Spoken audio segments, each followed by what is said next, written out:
Welcome to the deep dive. So, we're diving into a stack of sources today about one of the, I think, most beloved and complex figures in Chinese mythology, Taiyi Zhenren.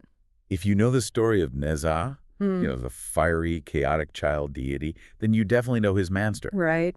But our mission today is to unpack why Taiyi Zhenren is so much more than just the guy with all the cool magical artifacts. Hmm. He's really the preeminent figure in folklore who dared to defy divine law. And in doing so, made this ultimate statement that loyalty, this idea of kinji, can and maybe even should come before these, cold cosmic rules. That's the heart of it.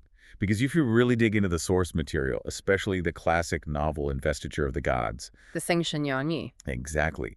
Taiyi's fame isn't just about his celestial rank. It's about his, let's call it his unique job description. I like that. So what is it? Well, he is the ultimate destiny engineer. Right. His specialized power is this ability to execute what's called fate reversal.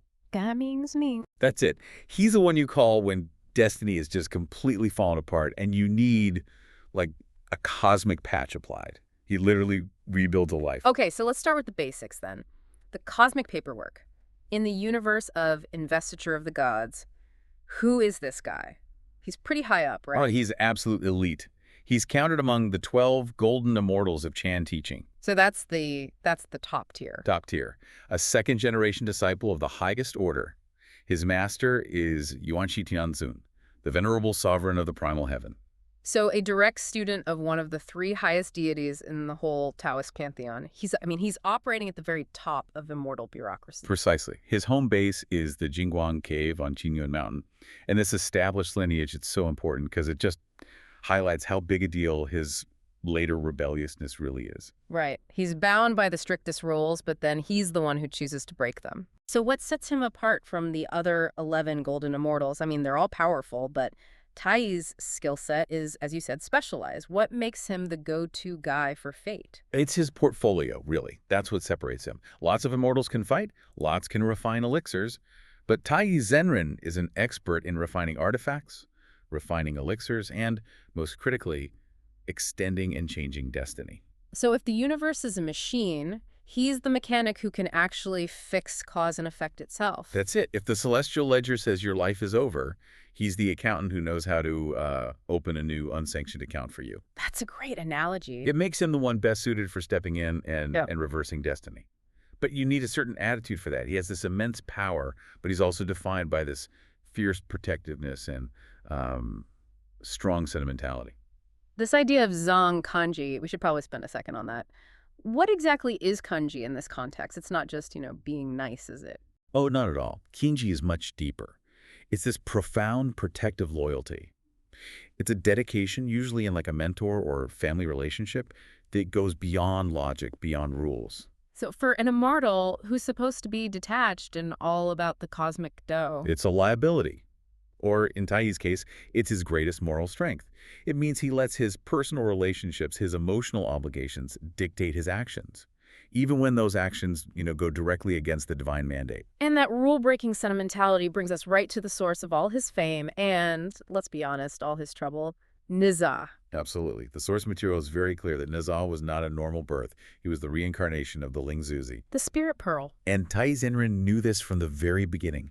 He proactively takes Nezha on as his disciple, knowing full well this kid is basically a ticking time bomb. A nexus of powerful spiritual energy destined for conflict and disaster. It wasn't a casual choice. It was a deliberate, huge investment in a very turbulent piece of destiny. And he armed this turbulent piece of destiny with the most iconic magical gear in Chinese folklore. I mean, these tools are almost a physical representation of their bond. They really are. Taiyi either forged or gifted him the four big ones. We're talking about the Cancun Circle, The Huntian Silk. the wind fire wheels, and of course the fire-tipped spear. And these weren't just weapons, were they? They were more like containment units. I think that's the perfect way to put it. The text suggests they were designed not just for fighting, but to stabilize and direct the sheer chaotic energy of the spirit pearl. So they let Nezha channel that volatility instead of being consumed by it. Exactly. Taiyi was giving him the tools to survive his own nature. Which leads to this dual personality he has as a mentor. The sources call him a strict teacher and Yanxi, But at the same time, he's this doting, old father-type master. And it's that doting side that sets the stage for the crisis. It creates the perfect dramatic tension, doesn't it? The strict side knows the rules have to be followed. But the doting side just cannot bear to see his kid suffer the consequences of those rules. And those consequences, they arrive violently. This is where the story gets its incredible emotional weight. Nezha causes disaster.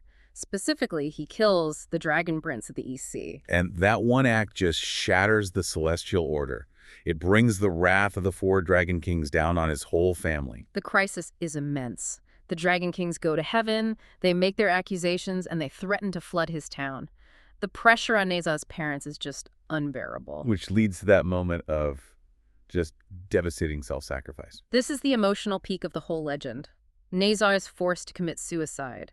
But not just to die, it's to ritually sever his biological ties to his parents, to absolve their karmic debt. That phrase they use, the cuts bone to return to father, cuts flesh to return to mother, it's just agonizing. It's the ultimate act of finality. In the eyes of divine law, the ledger is settled, the debt's paid, the life is over. The story should end right there. It should. The contract is fulfilled. But Taiyi Zhenren shows up, looks at this settled contract, and basically says, nope, I don't care, I choose my student. It's a radical intervention. He performs the lotus reincarnation. And this isn't just, a simple resurrection, which would already be a huge deal. No, this is manufacturing a new body, completely independent of the normal cycles of life and death. It's the ultimate act of defying fate, of Nidi's gaming. And the components he uses, they're so symbolic, aren't they? Oh, absolutely. He uses lotus root for the bones, lotus leaf for the flesh, and then he infuses it all with his own powerful magic to be the soul. He effectively replaces Nezha's biological body with a spiritual one that's bound now purely by the connection between a master and his disciple. And the result is this profoundly strange being.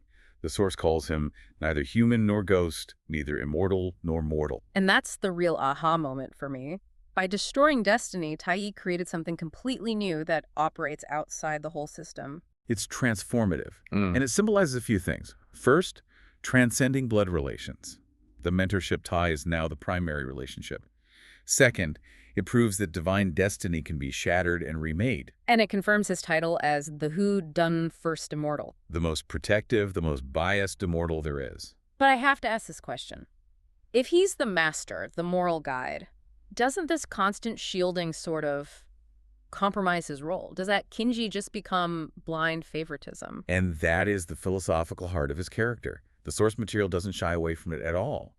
Nezha, now rebuilt and even more powerful, keeps causing trouble. Right, especially with his father, Li Jing. And Taiyi is constantly playing celestial cleanup. He's carrying the lightning for Nezha, as they say. Constantly. He's the one negotiating ceasefires with the Dragon Kings, moving things over with Li Jing, and, the hardest part, pleading Nezha's case to his own master, Yuan Tianzhen. So he's not a bad immortal, he just prioritizes. Precisely.